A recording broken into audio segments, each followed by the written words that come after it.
Hello, YouTube. Marco Fresco here.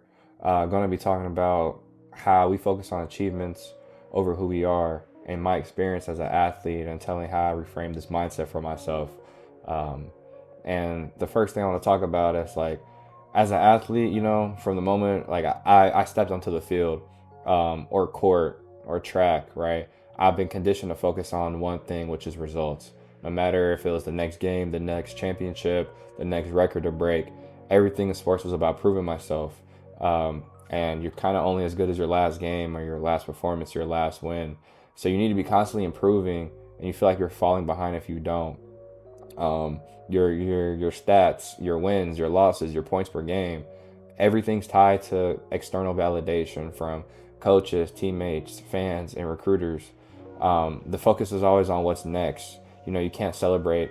I couldn't celebrate a win for long because there's always the next challenge ahead, whether that's the next game, or we go into playoffs, or we go to championship, or I played football. I want to get 10 tackles per game. Oh, I'm going for tackles for loss record. And so it was always like I was never able to appreciate like what I was doing in the moment, because I was always thinking about what are the things I need to do. And when I was, especially when I was trying to get recruited, like it was all like numbers, like my height, my weight. Even though these are things that who I am and they stick with me, it was a lot of like what did I do on the field. And just like if you start, like if you trying to start on the game, your coaches don't care about your improvement. It's like what are you producing. And so I've carried this mindset throughout my life. And when I transitioned into not playing football anymore, I kind of freaked out, and went into this like miniature depression because I didn't know what was the next thing I needed to accomplish. I didn't know what was the next goal, the next stat I needed to chase. And I was looking for things to chase, and then I realized it wasn't sustainable, right? Because the things that I wanted to accomplish, I wanted to save the world. I wanted to make $1 million. And when I wasn't achieving those things every day, uh, then it made it hard. It lowered my self-esteem, and I just like felt lost. And it wasn't until I realized that what's important is who I am as an individual, who the person I'm trying to grow to be, is more important than what I can accomplish, right? And so once I like reframe my mindset, and I'm gonna give tips and talk about my transition, how I flip my mindset, then uh, things have become way better for me. My mental health got better, and I'm more the things that I feel like I can accomplish are more achievable because now I know I'm not working to achieve something. I'm working to build something. Um, and so I guess transitioning back into sports, for me, I feel like the mindset, it didn't stop when the game ended. Like I said, I was chasing the next goal, the next achievement, the next milestone.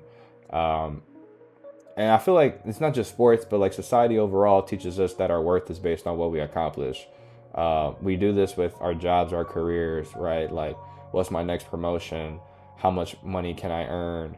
How do I measure up to others?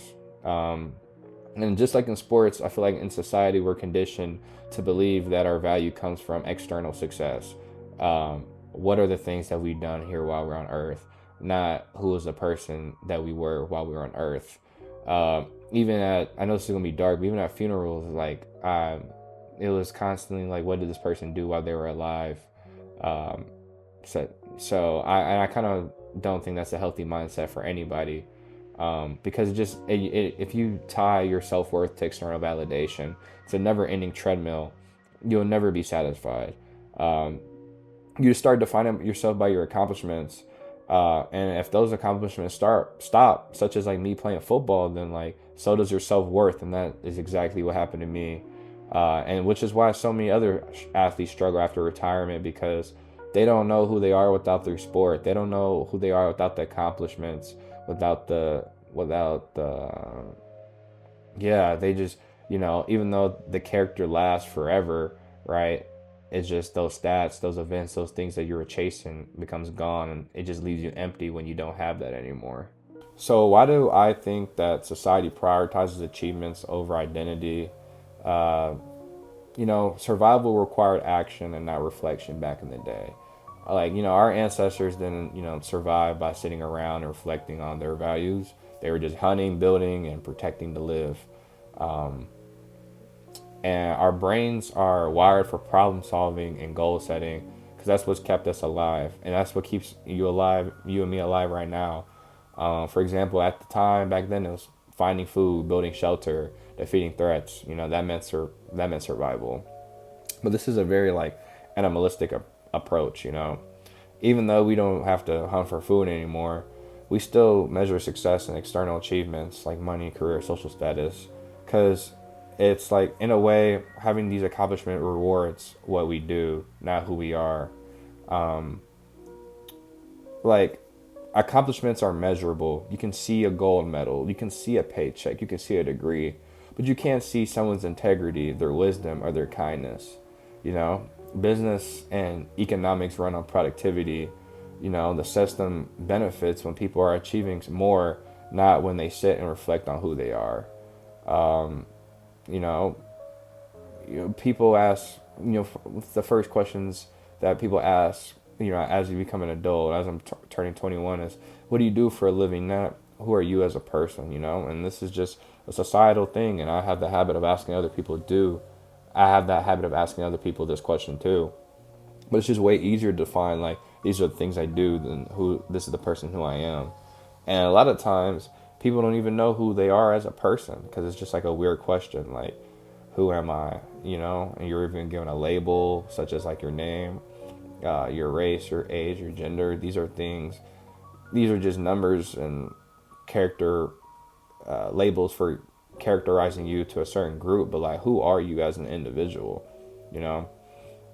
And so looking back outside of school, outside of work, schools, they reward grades, not emotional intelligence. There's IQ tests, but very few EQ tests. A company's not going to reward you on your personal growth. It's going to promote you based on what you've done. Um, if on social media, like you're not going to get rewarded.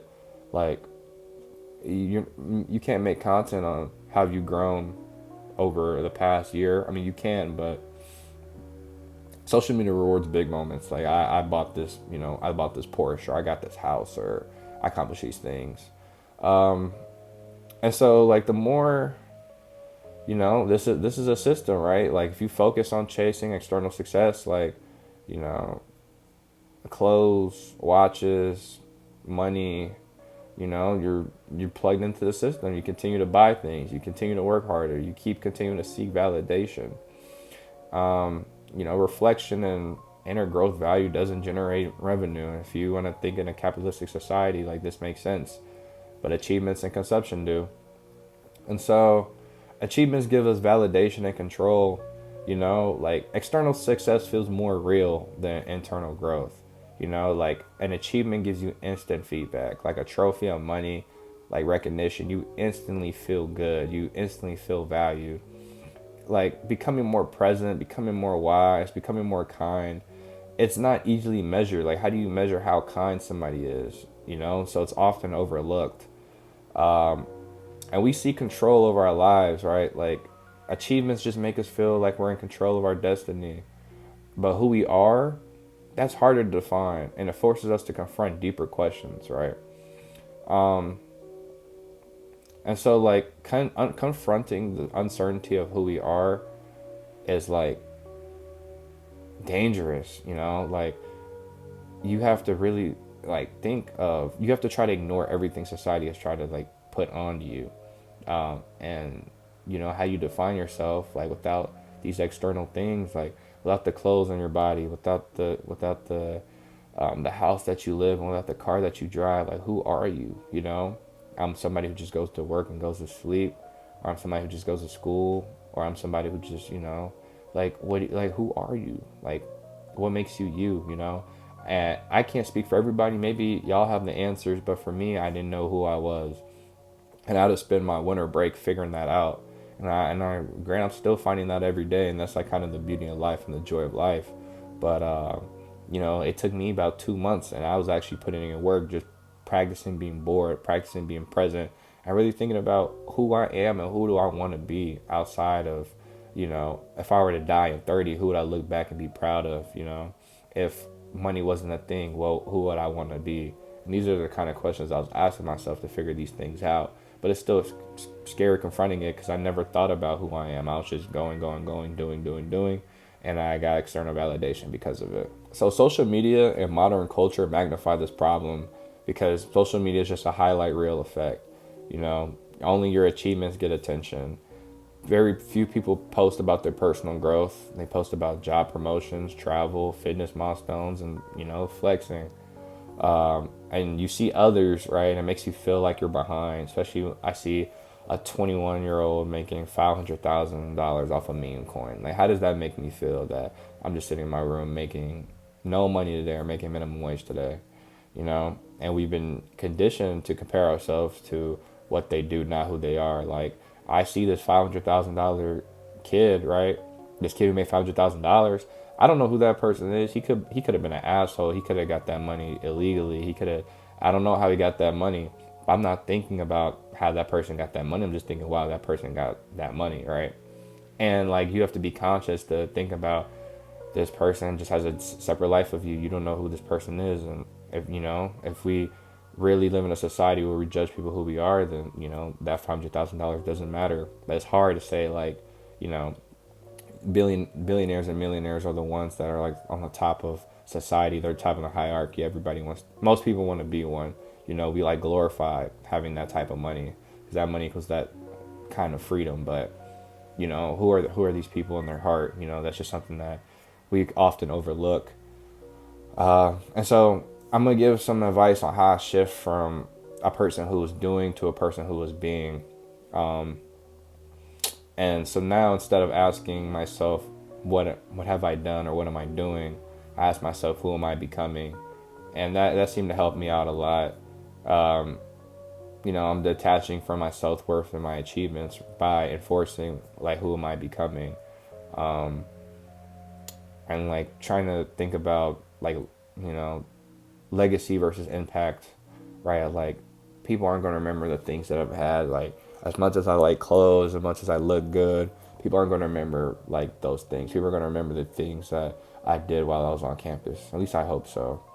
And then for me, the biggest thing is growth isn't about action; it's about awareness.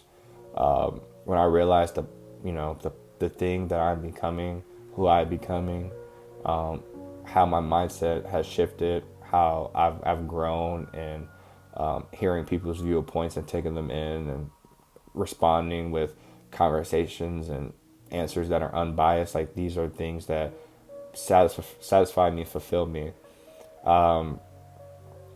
And so I guess the key, like, to wrap this up is, like, real fulfillment doesn't come from what we do. It comes from who we are. Like, if your achievements disappeared today, who would you be? And yeah, like, I don't know. I would like to know in the comments, like, does anybody else feel like this? Like, I could be wrong. People could be, more knowledgeable about who they are than me, or I might have a talking point that was, like, incorrect. But if you disagree with what I had to say or agree with what I had to say, like, please comment, as I'm trying to, engage with the audience and see if, like, I'm just talking out my ass or if I have some valid points. So if you're watching this, thank you. Appreciate you. Bye.